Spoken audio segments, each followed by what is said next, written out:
Hi. All right. Hello. Hi, everybody. Welcome to Reverse the Verse Live. We obviously, our live stream today was started on time, and then we lost a little time. So we are going to do this to get us back on track. So we have until roughly 5:50 to fill some time, and we debuted 2 new ships today. The Drake Kraken, which nobody knew anything about prior to today. It was a complete surprise. And the never-before-mentioned Anvil Valkyrie. So joining us today are 2 members of our development team that are intricately involved in almost every ship development that we're partaking. We have Vehicle Pipeline Director John Crew. Hello. How are you? I'm good, thanks. Do it! Thank you. And Vehicle Art Director Mr. Paul Jones. Thank you. Hello. Can you hear me? Yes, can you hear me okay? I will tell you that during the last panel, we were having to talk very quietly, and we were all doing Paul Jones ASMR. Not to interrupt Ian, and we thought weren't sure we were going to be able to speak at a normal volume once we went live. So the Kraken, we got the Kraken to talk about, we got the Valkyrie to talk about. We have approximately 35 minutes to do it. So we're going to get right to it. We've got some artwork. Some of this has never been seen before. Of course, the promotion pages are available now on robertsspaceindustries.com, assuming it's up and running and people haven't been hammering it like they have all day. So right off the bat, we're going to start talking about the Kraken. So you've got this lovely poster. Now, this image is actually an image of a poster that's being given away. I think I've got one here. It's for attendees who came to CitizenCon. They actually get this poster. Here it is. Here it is. Look at that. Same thing. So if you got your gift bags and you're like, where's my poster? You can still get them, by the way. They just figured you probably didn't want to carry them around all day. So don't leave without your poster. What else we got here as far as the Kraken goes? Now, we got this lovely turntable. So, John, what was the original brief for the Drake Kraken? So we talked about this in a live We RTV. you picked the next Drake ship back in December of 2017, and this was one of the options, different than what we're seeing here at that point. Yeah, so back then it was sort of, let's go for a piratey mobile base carrier thing. Technical. Very technical. I like technical it. brief. Very technical. For that talk we did, I think we wrote 1 sentence for those 3 options. And then we went crazy on the show just making up all kinds of stuff. But yeah, that's where we went from. All right, so mobile pirate base, where do you go from there? Is that all you get when you start to concept a ship, or did John give you anything more? I think we got a little more. I mean, it was, what, 4 or 5 months ago now, I think, when we started it. More than that, I think. Was it? Start of the year? No, I had the drop ship. Well, it wasn't in production in December of last year, so yeah, it's a 2018 ship. Yeah, we do our design briefs now, we've condensed them down onto a single big page, because we used to do really quite in-depth things and do white box blockouts. But it was sort of constraining the briefs too much, so we dialed it right back to the bare minimum spreadsheet and let you guys go wild. Yeah, sometimes I mean, I like them. If the design team gives us an idea of what they're thinking about, then it's it's a bit of a jumping point for us. Sometimes, though, concept artists will see that and it'll lock them in straight away. And we've had it in the past. We've had a couple of car crashes. Yes, we've talked about the births of these ships, and some of them have been tricky. Yes, anybody who's followed Reverse the Verse live every Friday on twitch.tv/StarCitizen, and not the other streaming platform that we tried to start today on. Shh, don't talk about it. All right, so it knows that all these ships go through a heck of a development. There's a lot of ideas thrown around. When we first started talking about this in December, it wasn't what I think. Let's talk about the elephant in the room. It's very aircraft carrier-ish. Yeah. That was not what we were talking about in December. How did we come about to this idea of this flying space battleship Yamato USS flag from G.I. Joe in space? How did we get there? The original brief was just to hold 2 medium ships in sort of internal hangars, and you do still have those 2 internal hangars in there. But when we tried to fit medium ships in there, it just made this huge block. Yeah, because we did try to work with a metric, and then because obviously the environment team were busy making building the hangars you saw earlier. Yeah, and then we put that metric in the ship, and then suddenly it looked ridiculous. And then Chris was like, kind of ignore it. You know, just work with the rule, not the rule of cool, but make sure it does work, but works in terms of proportions of the ship. But I guess we'll see this a little bit later on. We did the usual process of I wouldn't call it shotgunning it, but you do have to have you throw stuff out there and you see what sticks. So you don't want to come in with any preconceptions for this, right? I prefer not to. So originally I had to use a different concept artist just to do some 2D work, and we looked at lots of different variants, even the two-prong, that's become popular with Drake vehicles and ships. Right. And then, we sent it in front of Chris and we get his feedback. And of course, he was like, no, I don't like these. Don't like these. It's, more like this. Think of an aircraft carrier. And that's pretty much where. Do we have some of those behind the scenes options? Yeah, once you cycle through these. I'm gonna fast forward here. We'll come back to these. I think we got some of the, since we're talking, there we go. So behind the scenes, what do we got here? So yeah, here's the two-prong thing you were talking about. So it was, because it's kind of funny because these are based off, I'd done a little thumbnail sketch. I haven't included it because it was so cruddy and crappy. But basically that was kind of the DNA of a lot of these ships.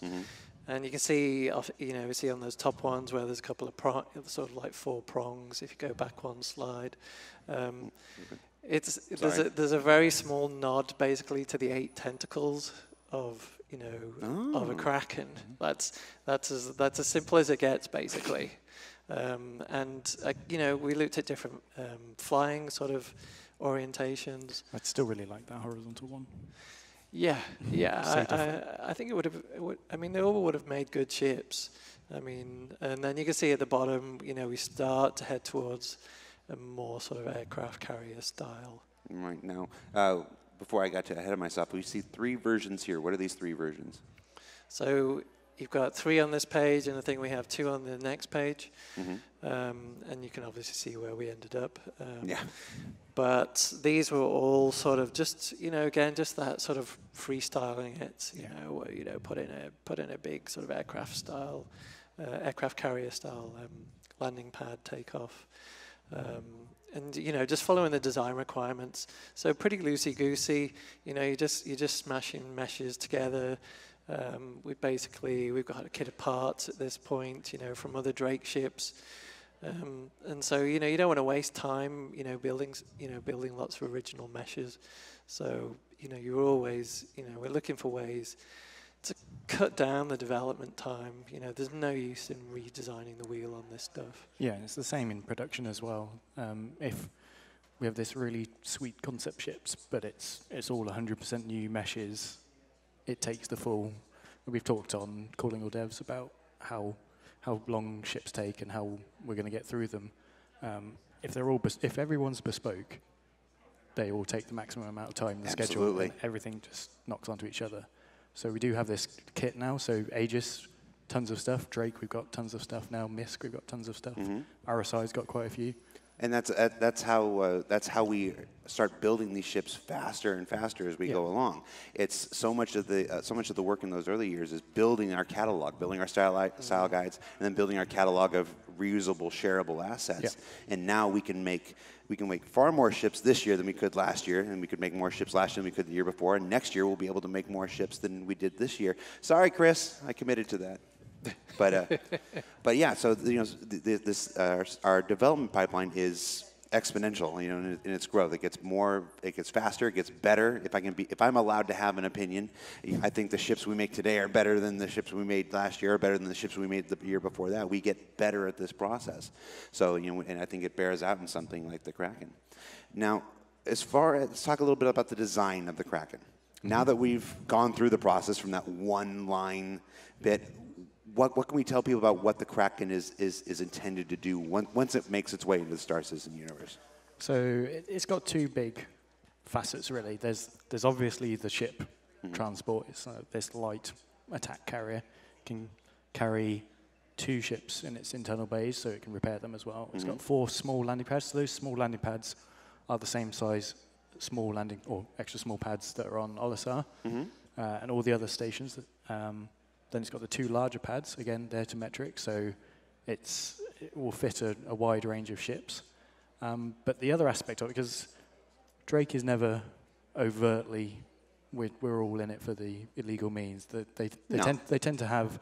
They're trying to be. They try legit. and be Yeah, they're legit. trying to push out. I can't help it if people just If like people their want to ships. use their stuff for that, that's not their problem. It's got these cargo bays as well. So it's got a big cargo bay in the middle. We had an internal image. Yeah, I think somewhere. we had an internal image. Let's see if I can find it here. It was back here. Keep talking. So there's a big cargo bay, and that can be accessed from the Look at that. bottom. Go forward one, Jared. I was looking for the one. Oh, okay, yeah. Yeah. So there we go. It's got a second one at the back. And in this shot here, it's got this sort of nice little dragonfly. I always call it a sunroof, but it's got a hatch on top where the dragonflies can come out and drop back in again. So it carries around all these little ships for Really, whatever it's got purposes. bespoke dragonfly bays. Yep. Yeah, Wow. and of course there'll be people who will be thinking, well, I'm going to fly my, dragonfly in. How do I get it out without having to reverse it? And sort of bounce off the sides. Me and I should say Gavin Rothery, the concept artist, has worked out a sweet little mechanism where it pops up and rotates the dragonfly around for you. So it's ready to fly out. I'm probably sort of writing some checks here, but Yeah, it's got cargo, it's got ships it can carry. So you've got a mix of things you can do there. Awesome. Now the other ship, we'll get back to the Kraken. We've got a low amount of time here, so I want to make sure we can touch on both ships.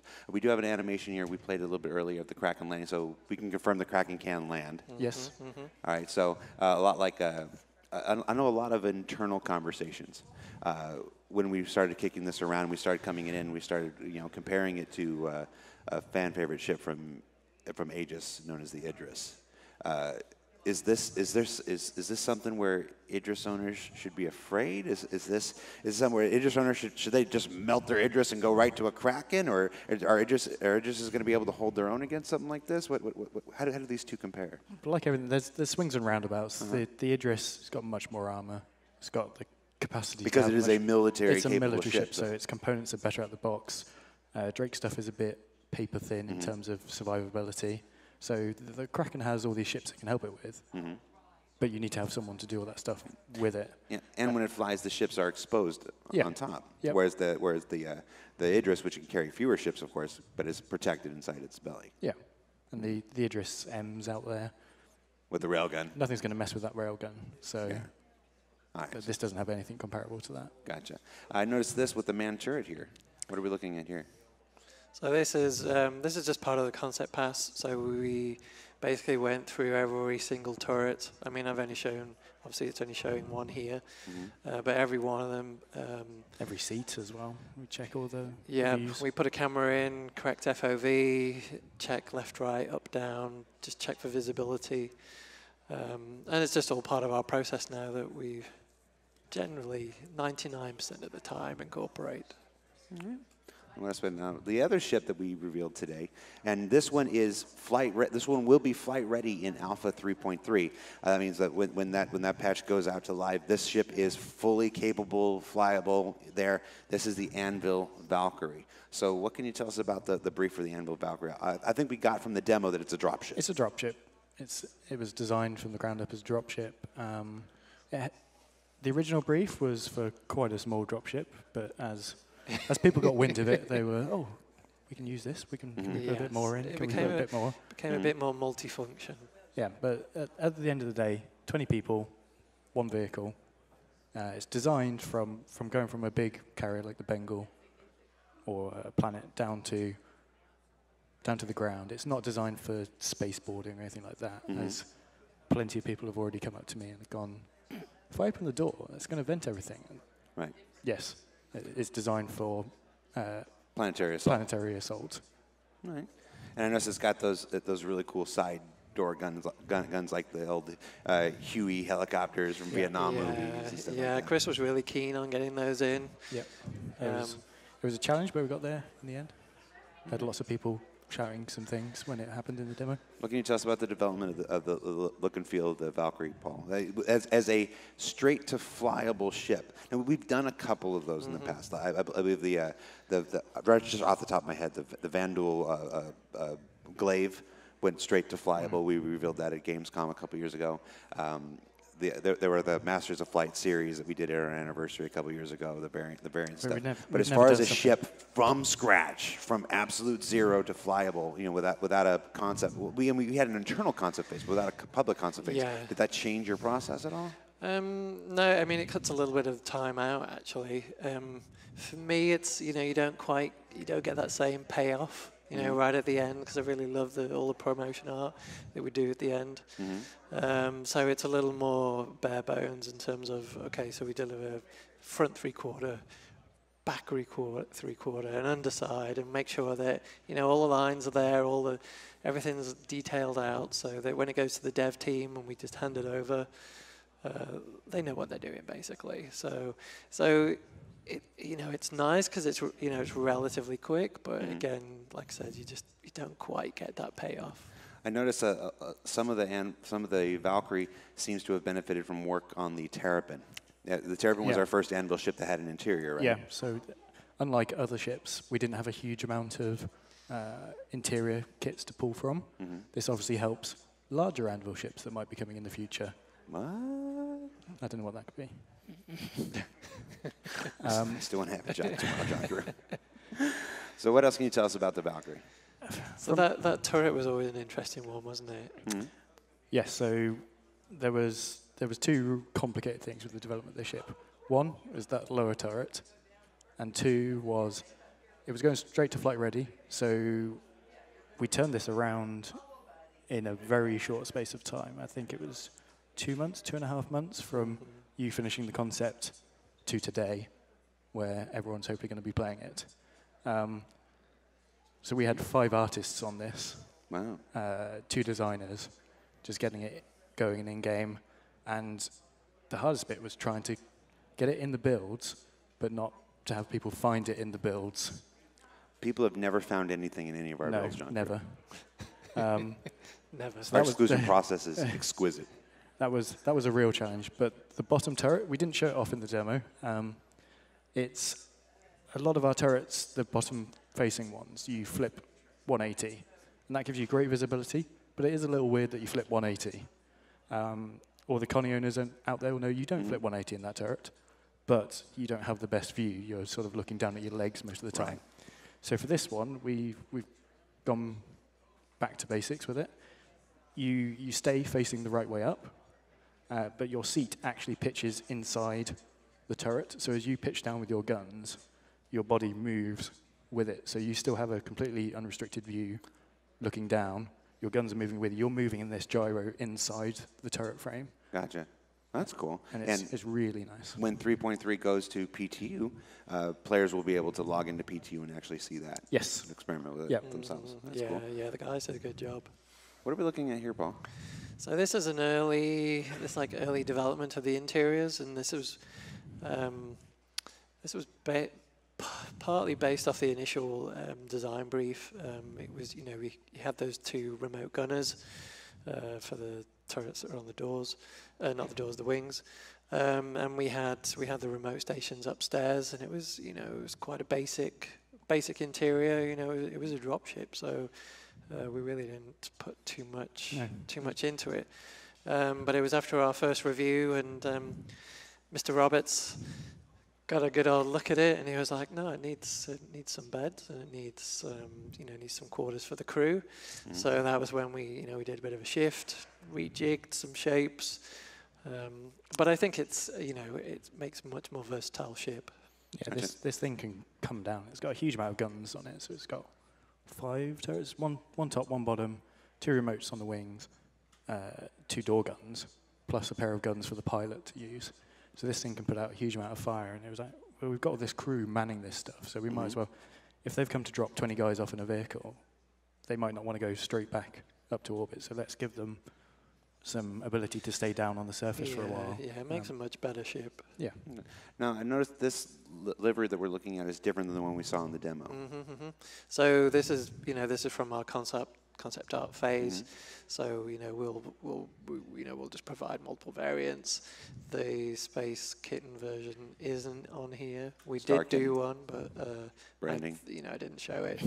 And so yeah, this is more your sort of classic military. If we were going to do that. Yeah, this is used in Squadron for that. Gotcha. Is this an accurate internal layout, or is this one of the explorations? So this is what we ended up with for our final concept art pass, which was then handed off to the dev team. But it's very close. It's close. It's had some changes. That the back wall basically has been opened out, so you can now see out onto your vehicle and the battle balcony. Yeah.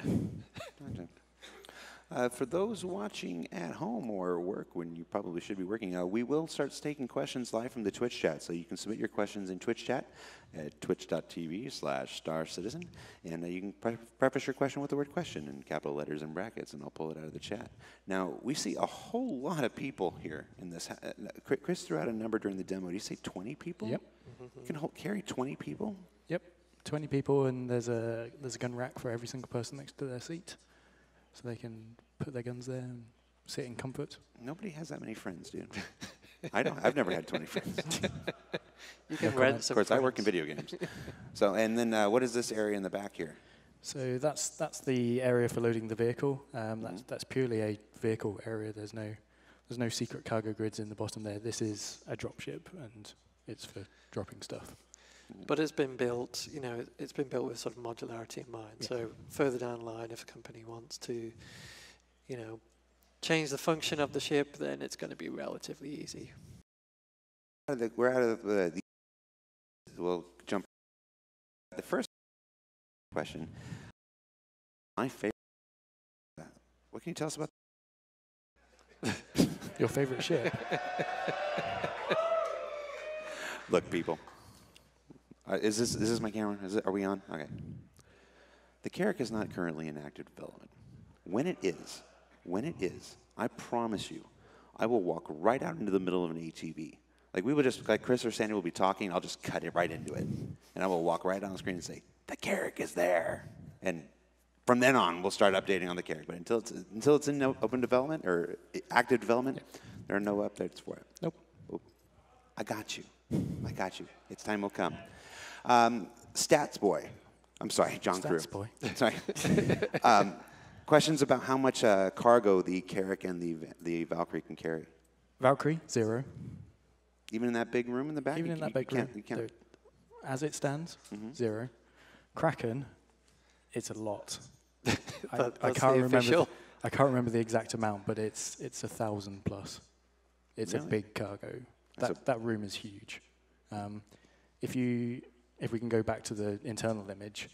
Of the Kraken? Yeah, the economy guys started really sweating when this came along and they saw that room in the middle. So we worked with them on a way to... so there's some blue cubes sort of at the lower deck at the back. A nice way we have of giving it a lot of cargo, but without absolutely blowing the economy wide open, is we segregate these cargoes into very distinct blocks in the bays. So there's 8, 16. Yes. 16. I was going to say 8 on one side. 8 on one side, 8 on the other. So 2 rows of 4. They are quite big things, but we definitely have done the numbers. We've got images like this on real-time boards. It's it's just like a trail of like destruction of working out. It was changing every day until everyone was happy that it was a sizable amount, but not a game-breaking amount. Gotcha. Now we saw the Valkyrie in the demo. We know the Valkyrie is flyable in 3.3. We technically saw the Kraken in the demo. Yes. Is the Kraken flyable in 3.3? No. It's not flyable. No. We just took the concept mesh and put it in there as a fun treat for folks watching the playthrough earlier today. No, actually, no. It was an updated version of the mesh for the commercial. What we're trying to do with these big ships now, and we did it last year with the Hammerhead for the Hammerhead commercial, is we try and put these ships somewhat into production. We might not go fully into production, but we put them into production. So years ago, we would just throw the concept mesh in for the trailer, and that was great. That got the job done. But when it came to production, we'd have to start from scratch. It was too expensive. So for the Hammerhead, and the reason why that's come along so quickly is we actually made that properly for that trailer. And it's the same for the Kraken. The exterior we saw in the demo, with the exception of the landing gear, is the full game mesh for that. We had 5 weeks, I think, worth of time doing it. The guys worked pretty hard. Yeah, they absolutely worked themselves to the bone getting that out. And it's for the trailer and for the demo. So they're both using the proper game asset. We haven't done any of the interior yet, and we're probably going to take a break from the Kraken and work on some other ships. So the team that did this exterior was the 890 jump team. If everyone's wondering why we stopped showing 890 jump images and then suddenly stopped talking about everything, this was the reason. But yeah, that was the proper asset, because the concept mesh was quite expensive, and Ian was having a heart attack if we were going to try and put that in Lorville. A lot of questions about whether I keep wanting to call them drop pads. They're asking if they were drop pads. The crew pods inside the Valkyrie, the whole 20. Can they deploy from those seats, or do they get out and charge out the rear door like we showed in the artwork? It's more traditional. Obviously, you can bolt out the side door as well if you want. There's like ideally, everyone goes down the back ramp, but those two side doors allow you to go out the sides, and if you want to get back in, there is a little ledge that deploys out that you can vault and mantle up onto and then back in the ship. Okay. Interesting question from the chat for you, John Crew. Why does seating matter if you can just stand up in the ship? So long term, we want to have the G-force actually applied to people inside the ship. So if your pilot does a hard turn, you're going to start staggering around. So for ships like this, it's probably not going to be a smooth ride, a smooth, gentle descent down to the planet. You're going to be coming in hot. People are going to be shooting you. Your pilot's going to be doing maneuvers.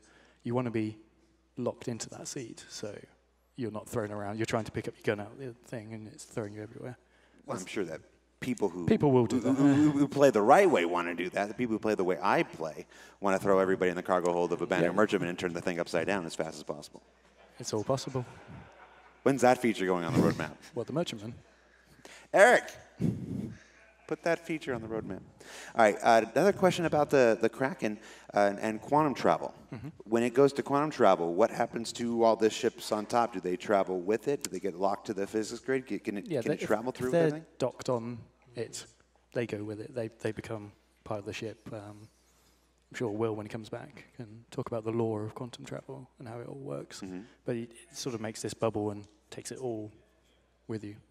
Let's hope so. That's what I was going to say. So the next question is, what happens when everybody tries to take off while the ship's in quantum travel? We should probably try that. I expect videos. I expect many videos. What does something like now we've got the Valkyrie. It's essentially it's very much a drop ship. We've had the Asperia Prowler, which was a drop ship from about 2 years ago that we revealed, alien manufacturer, Asperia, based on the Tavaran technology and stuff like that. A lot of questions, so I have to ask it about our original drop ship / gunship. I'm getting to it. I'm not just going to say Redeemer. Redeemer. Everyone loves the claws. I thought you were telling me I was talking too much. No, it's the claws. It's the Nutcracker engines. Yeah, those engines, yeah. What can you tell us, if anything, about the Redeemer? Right. Obviously, everyone's like, oh, my poor Redeemer. Everyone's ignoring it. We're still going to do it, but it was sort of in this weird, it's a dropship, it's a gunship. It's not great at either of those two things. The Valkyrie is great at being a dropship. So the Redeemer, we're going to be making full-on gunship. So it's going to be bristling with guns. It's there for close air support, hovering around, think AC-130 style. It's there to... Like, a Redeemer is going to be a great support ship to the Valkyrie. So the Valkyrie can come in, drop all the people. Redeemer's there, circling around, annihilating everything. Send your letters to John Crew, care of Foundry 42 UK. Okay, what else we got? Questions about the, remember this is a segment about the Valkyrie and the Kraken. So while I you know, we'll do an occasional question about the Redeemer or the Carrack, some of these questions are rather personal, actually. Come on, guys.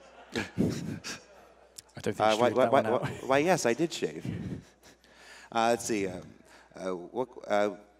We in the promotion we are providing multiple liveries or skins for the Valkyrie. What are the? Do you know what the skins are or the paint jobs? I actually haven't seen them. I'm asking because I don't know. Not for the Valkyrie. It's a Valkyrie, right? Yes. Yeah. It's the CitizenCon one is the Liberator, I think is his name. Yeah, I actually don't know the names. Yeah. Normally I'm right on this, but I've been so focused on this stuff I haven't seen it. It's been pretty busy. It's this really nice burnt copper, coppery brass metallic feel to it. We had to tone it down quite a lot because we were doing it in Hurston, and that's quite an orange. It was very orange at one point, so that it's more brassy copper. And then the default one for outside of CitizenCon is this sort of navy blue-grey color, and the top shell has this large camo pattern over it. Gotcha. How many dragonflies can the Kraken hold? I guess specifically in its dragonfly bays, and I guess if you try to squeeze them in other places, but we'll talk about the dragonfly bays because we probably haven't filled it up with. Yeah, it's a space for 4, isn't it? Like 4 official spaces. 4 official spaces with the fancy elevators that spin and can launch it from its direct base. And then I guess some people might try and stack them up like that. It's like toothpicks, and then we have the big machined model upstairs that was made by JR Fabrications, and you know there's many ships on top, and you know some of those pads have multiple dragonflies on there. So as far as how many dragonflies you can fit inside and on a Kraken, I expect you guys to tell us when the time comes. Let's see, what else do we got? All right, sure. How many working toilets are on the Valkyrie? Blame them. 1 working toilet. 20 seats and 1 working toilet? That's the military for you. It's for the 5 crew. Yeah. The 20 guys at the bottom get nothing. They got to go out and do stuff. My dad is in the crowd. Hi, Dad. All right, let's see what else we got. What ship can the Valkyrie fit in? It's always a fan favorite question. It fits in the Bengal, I can tell you that. We had to make the Bengal a little bit bigger to fit in the Bengal. Yeah, no pictures. But yeah, it doesn't really fit in many things. It's sort of base to base. Gotcha. And how many ships does the Kraken fit in? None. Is the Kraken or the Idris bigger, longer, taller? Kraken is slightly longer. 270, wasn't it? 270 long, whereas the Idris is 230. The Idris they're both big, but they're both big in different ways. This is quite tall, whereas the Idris is quite wide. Not touching it. All right. Now, trying to bait you people into asking about the fidget spinners, these are some of the giveaways they're giving out. This is a consolidated Outland fidget spinner for one of the booths there. I think we got time for 1 or 2 more questions. Let's see. As far as the prices and availabilities for the ships, that's available at robertspaceindustries.com. I don't have any of the marketing stuff here with me. This is purely informational. What happens when can you shoot the ships off the surface of a Kraken? Yep. And if you blow the ships up that are on the surface of the Kraken, does it damage do we think it's going to damage the Kraken? It will damage them a little. Depends what ship explodes and what's in it. It's one of those endless questions. Right. But yes. Fully loaded Freelancer Max with the brim of fuel. Yeah, it's going to do a lot of damage. All right. And finally, before we let you go, anything else you want the community to know about the Drake Kraken or the Anvil Valkyrie before we let you go?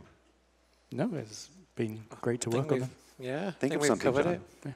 it. We haven't talked about docking. We've got a little docking bit. We do? Where? Did I miss it? On essentially the wings. For which ship? On the Kraken, you can see it in that image there. See it on this image? On the front. Oh, there's docking bays. Yeah. So you can park a ship in space, I guess. Have a little docking arm come out to it. It is like a little mobile space station org HQ, but if you want to dock to something bigger, there you go. Wow. That's cool. I want to go through some of these images again real quick. There was one more I wanted. This is the bridge of the Kraken here, right? Yeah. Five stations in there. Yep, yep. So ship this big and five crew stations? Yep. Do we know what the crew stations do? Well, I got one guy's ostensibly a pilot, one guy's a commander. Yeah, there's the 5 man turrets, and then there's 5 stations on the bridge because there's a couple of remote turrets. You've got your pilot, captain, engineer. Right. And a nice view out the deck, so you can see ships, coming and going. It's very cool.